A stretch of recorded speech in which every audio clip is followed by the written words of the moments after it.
جب بھی امام سجاد کا تصور ہم لوگوں کے ذہن میں آتا ہے تو سب سے پہلی چیز ہمارے ذہن میں کیا آتی ہے؟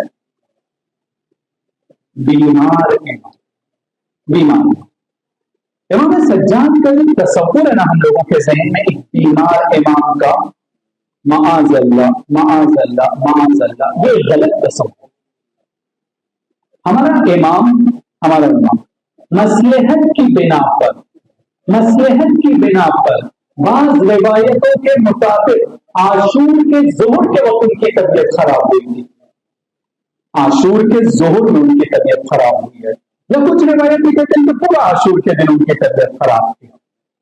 عاشور کے دن ان کی طبیعت خراب ہوتی ہے، عصر عاشور تک کے اور شام غریبہ تک کے. بس ایک انسان جو اس وقت مصلحتاً بیمار ہوا ہے امامت کے سلسلے کو باقی رکھنے کے لیے، خدا نے یہ کام کیا ہے مصلحت ہے امامت کے لیے، تاکہ وہ جنگ کے لیے نہ جائیں. اگر وہ بیمار نہ ہو تو ان کی ذمہ داری بھی ہوتی مقتل میں جانا. خدا انہوں نے بیمار کیا ہے، ان سے جہاد ثابت ہوا ہے، جہاد ثابت ہونے کے نتیجے میں وہ جنگ کے لیے نہیں گئے. خدا ان کی حفاظت کرنا چاہتا تھا. یہ جو بیماری تھی یہ مصلحت والی بیماری تھی، وہ بھی ایک دن کی بیماری تھی بس. ایسا نہیں ہے کہ زندگی بھر ایک بیمار انسان تھے یہ، اور اگر زندگی بھر یہ بیمار انسان ہوتے تو جو یزید کے دربار میں جا کر انہوں نے اس کے تخت کو ہلایا ہے، یہ وہ امام ہے. یہ بیمار نہیں ہے، یہ بہادر امام ہے، یہ شجاع امام ہے، یہ دشمن کی آنکھ میں آنکھ ڈال کر لڑ کر اپنی جیت کا اعلان کرنے والا امام ہے. یہ امام ظاہری طور پر ہتھکڑی اور بیڑی اور گلے میں توق تو پہنا ہے، لیکن کوئی چیز اسے مجبور نہیں کر سکتی ہے. یہ امام بیمار امام نہیں ہے. ہم زندگی میں کتنے لوگ بیمار پڑتے ہیں نہیں پڑتے ہیں. ہم میں سے بہت سے لوگ بیمار پڑتے ہیں. اگر میں ایک بار بیمار پڑا اور آپ کو میں نے بتایا کہ میری طبیعت خراب تھی تو کیا آپ ہمیشہ مجھے بیمار بول کر بلائیں گے؟ نہیں. کیوں؟ جب ہم ایک انسان کو جس کے بیماری کے بارے میں ہمیں پتا چلتا ہے کہ وہ بیمار ہوا ہے اور بعد میں وہ صحیح ہو گیا ہے تو ہم اسے بیمار بول کر نہیں بلاتے ہیں. ایک امام کو ایک کمزور بنانا، ایک امام کو ہمیشہ نہیں کو لاغر و بیمار سمجھنا، یہ ہم لوگوں کو مجبور کرتا ہے کہ امام کے وہ جو بڑے کارنامے ہیں، امام کی جو بڑی شجاعت والی باتیں ہیں، امام کی جو بڑی محکم ایمان والی مضبوط دعائیں ہیں، ہم لوگوں کو اس کی طرف متوجہ ہونے سے روک دیتا ہے. اسی وجہ سے ہم جب کربلا کا تذکرہ کرتے ہیں تو چوتھے امام کا تذکرہ بھی بہت ہوتا ہے، لیکن ہم جب بھی چوتھے امام کا نام لیتے ہیں ایک بیمار امام، صرف ایک بیمار امام. میں آپ لوگوں کے لیے صرف نہیں، سب سے پہلے ایک زمانے تک کہ میں بھی اسی طرح سے سوچتا تھا ایک بیمار امام، اور بیمار اتنا میرے ذہن میں بیٹھ چکا تھا کہ ان کے دوسرے کارناموں کو میں دیکھنے کی کوشش بھی نہیں کرتا تھا، توجہ بھی نہیں کرتا تھا.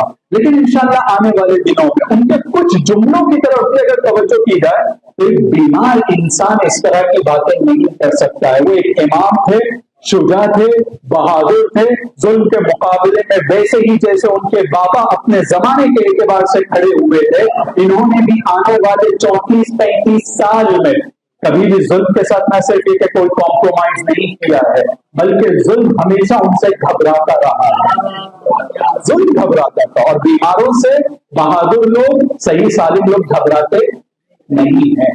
یہ امام کچھ وقت کے لیے بیمار تھے، تو کوشش کیجئے گا کہ جب بھی امام سجاد کا نام ہو تو سجاد، سجدے کرنے والا امام، عابد، عبادت کرنے والا امام، زین العابدین، عابدوں کی عبادت کرنے والوں کی زینت، سید الساجدین. یہ اتنے اہم اور اتنے معنی اور اتنے اچھے لقب ہیں. ہم اپنے امام کو ان الفاظ سے یاد کریں. اپنی جگہ سے نکال دیجئے امام کو بیمار کہنا. ہاں کربلا میں بیمار کا ایک فیکٹ تھا جس کو ذکر کرنا چاہیے، وہ اپنی جگہ ہے، لیکن امام کو ہمیشہ بیمار کہہ کر یاد کرنا یہ صحیح طریقہ نہیں ہے.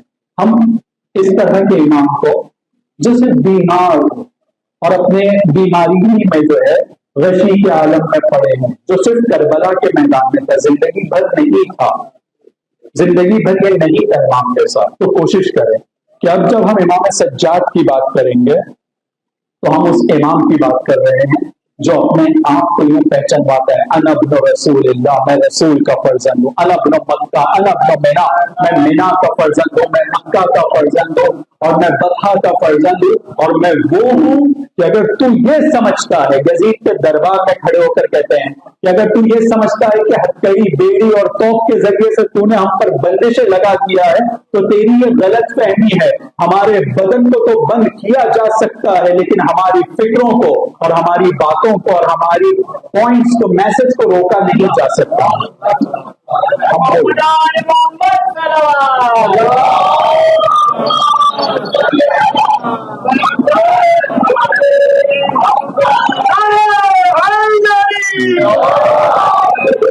تو یہ بہت امپورٹنٹ پوائنٹ ہے جو آنے والی 4 مجلسوں میں اس کا یہ بیس بہت ضروری ہے کہ بن جائے کہ عابد بیمار، چوتھے امام بیمار، اس چیز کو نہ صرف میں اوائڈ کروں گا بلکہ آپ سب لوگوں سے بھی گزارش ہے کہ اپنے امام کے بارے میں اپنے تصور کو ایک کمزور امام والا تصور نہ رکھیے گا۔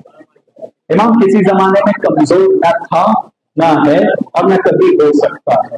ہم ایک ایسے شخص کو جو کمزور ہوگا نا، ہم امام نہیں مانتے ہیں، کیونکہ خدا کا وعدہ ہے کہ ہر طرح کی برائی کو اس نے اسے دور رکھا۔ یہ بیماری کمزوری والی بیماری نہیں، یہ بیماری مصلحت والی بیماری۔ تو ہم بیمار کہہ کے اپنے ذہن میں کمزور امام کا تصور نکال دیں، نہیں ہے وہ امام بیمار، وہ کمزور نہیں تھے، وہ امام انشاءاللہ کل سے ہم لوگ اس موضوع کو کنٹینیو کریں گے کہ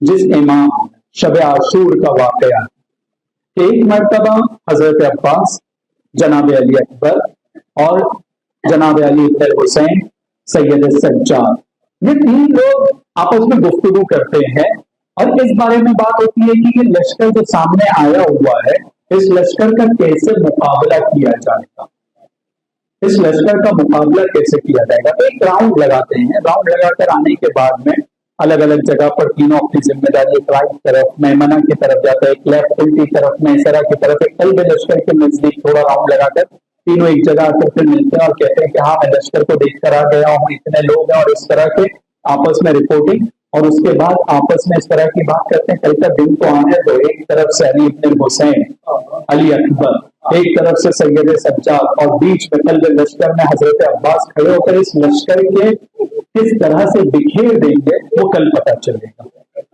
یہ وہ مضبوط لوگ ہیں، یہ وہ شجاع اور قدرت مند اور طاقتور لوگ ہیں، اور یہ لوگ کیسے تھے کہ جو دشمن کے مقابلے میں اگر ہتھکڑی اور بیڑی بھی پہنے ہوئے ہیں تو کسی طرح کی ان کو گھبراہٹ نہیں تھی۔ دشمن